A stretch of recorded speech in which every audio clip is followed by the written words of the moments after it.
Hi, I'm Joseph S. Samaniego. I am the author of the Carolingian Age series, which is a fantasy book series that is set in a medieval time frame, medieval setting, and the world is very much like our own in a medieval context. And that's a little bit of what I want to talk about today because I am a actual historian, and I want to talk about the shared ideas between fantasy literature, using mine as an example, not all fantasy literature, but a lot of fantasy literature that we know, and the world that we have grown up in. So please enjoy the show.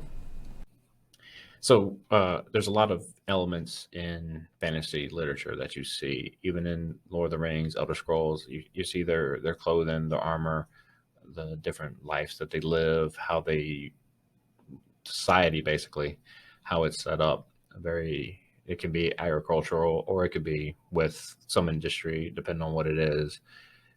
And that's something that you see. One thing that I do like is seeing the different armaments and weaponry and the clothes in a lot of these settings. That's something that I incorporate into my own works. A lot of the Carolingian Age main characters are based on real world cultures. The actual inhabitants of the Carolingian Age that you see are based a lot on the Anglo-Saxon and Norman time frames, with a little bit of the Norse and Viking as well that you get in there, and that does incorporate into their armor styles and their clothes, with the conical helmets, the nasal helms, a lot of chainmail, but also the padded gambesons, which did come later but were more commonplace than what you do see.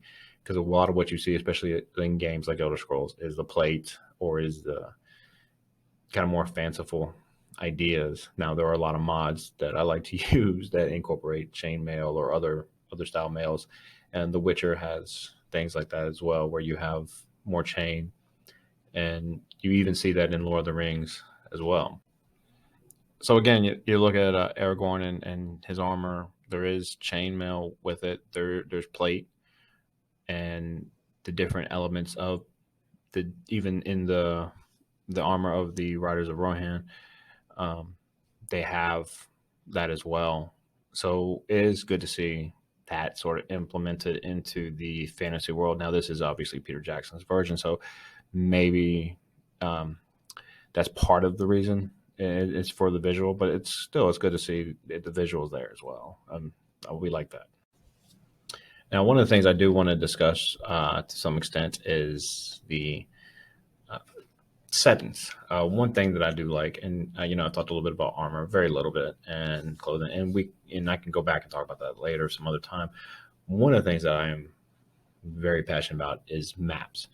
I enjoy making maps. I enjoy the art of making maps. Cartography is a passion of mine, something I've always enjoyed. And this is actually a map that I've created for my fantasy series. The town is Antei. It is a it is actually a barony within the kingdom of Lotkala of the Carolingian Age series. This is a pivotal point in my upcoming book called Scorn, which is a novel that's going to be a turning point. It's going to start a spin-off series called the Dwarven Princess series. But this actual book is about a illegitimate child of the king who wishes to be the queen. However, she's not legitimized. She's recognized but not legitimized. Something that goes into the story. She's a fearsome military leader, and the town of Antei, which rebels following a dispute that was set in a previous book, is kind of that keystone event for her. So that is something that's going to come into play. The town of Antei, though, as you can see, is not extremely large, but it's very important. It sits on the river, so it's important to trade. Moonstone River, and got that name because of the rocks within it. But it is at a crossroads, so it's pivotal for trading. Now, This is as it is in the books Scorned. And what you see is you see the outer bailey of the town, the inner bailey as well with the motte, and with has the manor house. It's a little bit bigger than a manor house there, but that's basically what it is. And then the ruined keep was their attempt to have a larger castle that was really not as well defended as a modern bailey. That's kind of the key to that. The modern bailey is, and I'm sorry, this is actually from the book, from the this map is actually from the Fate of King and Queen's book. But the idea behind the Mont and Bailey has always been that it is very defensible. You have to get through that Bailey, which is usually an outer wall, stone, perhaps a wooden palisade, what have you, and then you got to get up a pretty big man-made hill, and that is not easy to do until later siege equipment was developed.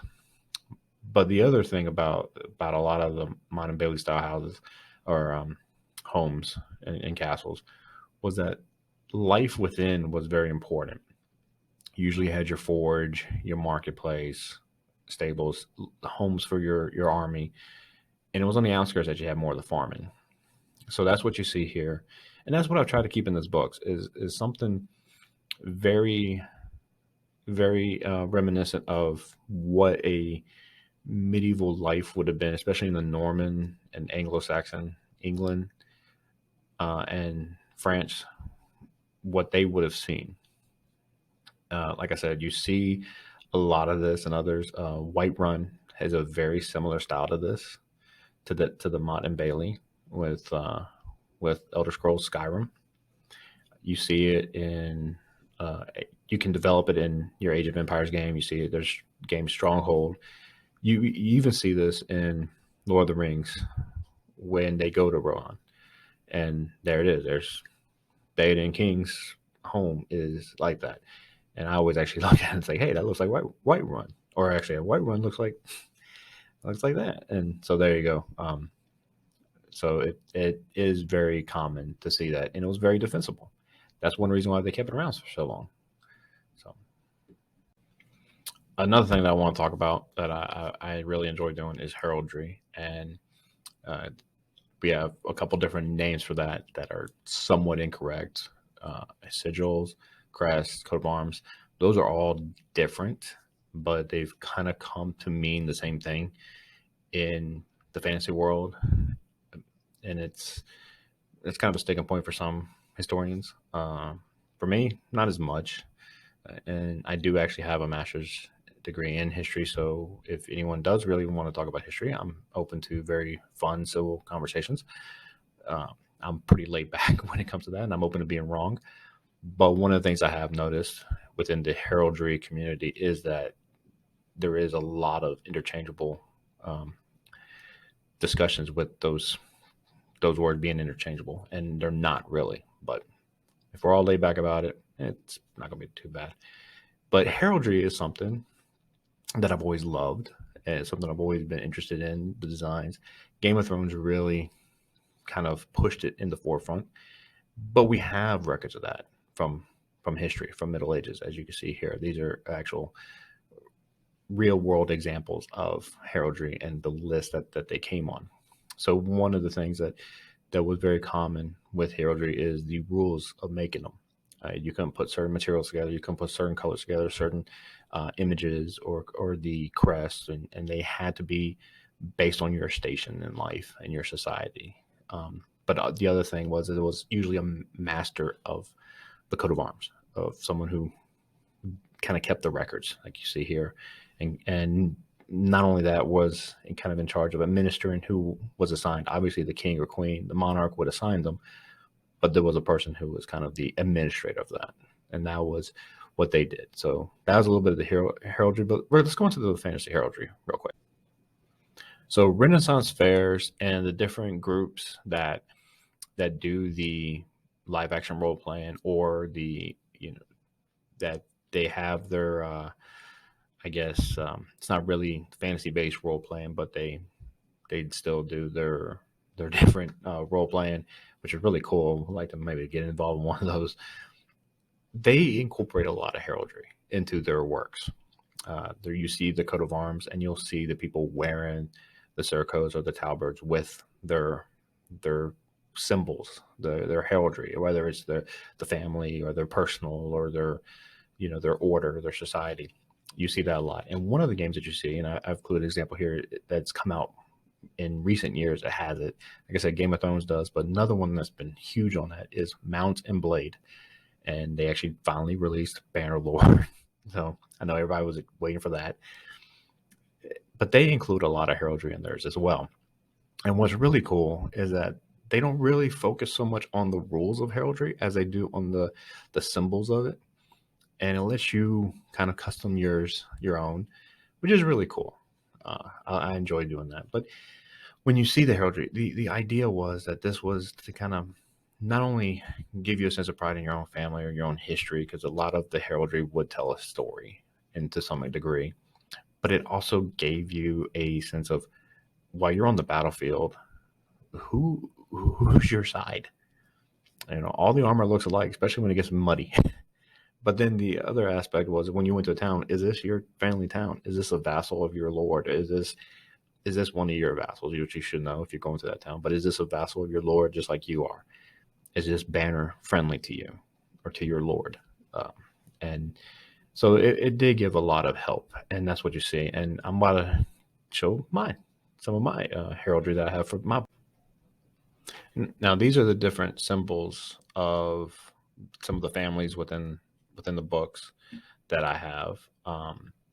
For the Kingdom of Akala, now the biggest one there that you see, where it looks like it's on a parchment, that's actually some noble houses. The barons are the bigger ones, and then the manor lords who answer to the barons are underneath.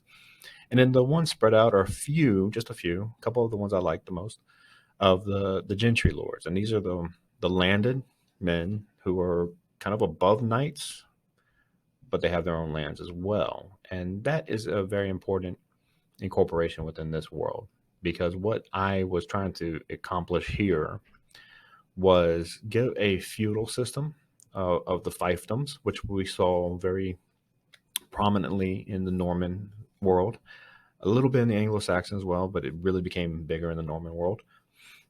And it also was incorporated because what you had was the landowners would call upon the people who either paid rent to them or bought land from them to fight with them when they had to go fight, and then they would be called upon themselves. So like a gentry lord would call upon his knights, who would then call upon men at arms, but then the gentry lord could be called upon by the manor lord, who would then be called upon by the banner, who could be called upon by the king.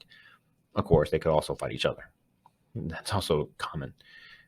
It was kind of very common, especially with disputes and other things like that. What you see, though, is, especially with these houses, is that there's a sense of storytelling with their symbols and with their coat of arms. And these aren't true coat of arms because you don't have the full regalia around it. But if you look at like the one with the yellow background and he's kind of like a hunter blowing the horn, that's red horn. It's a red horn he's blowing, and the family behind that is something of a, that's their ancestral character there. And then there's a few others that may not have as much to do with certain things, but the idea is that these symbols give an immersion to the reader, to the person either watching or playing the game, to person who's entering that world, however they're entering it. And it develops a history into a fantasy world, something that's not there unless we build it. As creators, we build it, and as the readers or as the viewers, the consumer, however you want to describe them, depending on the media, the game player, that is then given to them to imagine. And so that's something that I've always enjoyed. That's why I love having the history built into the fantasy worlds, because of the fact that it is necessary in a lot of ways to have that history.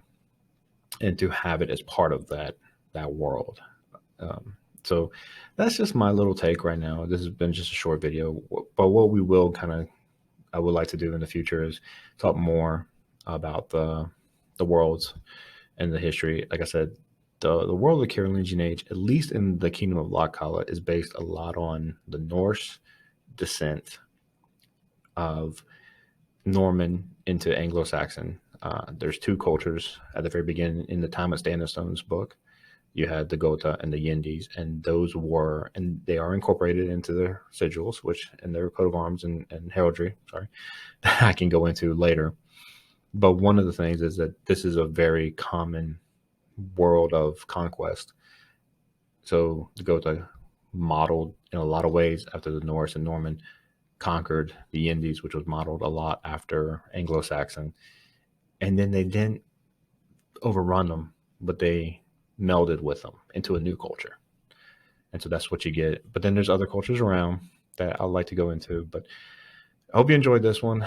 I just want to touch on brief things, try out a new video format, what have you, and see how it went. But thanks for watching, and hope to see you soon. Oh, don't forget to like and subscribe.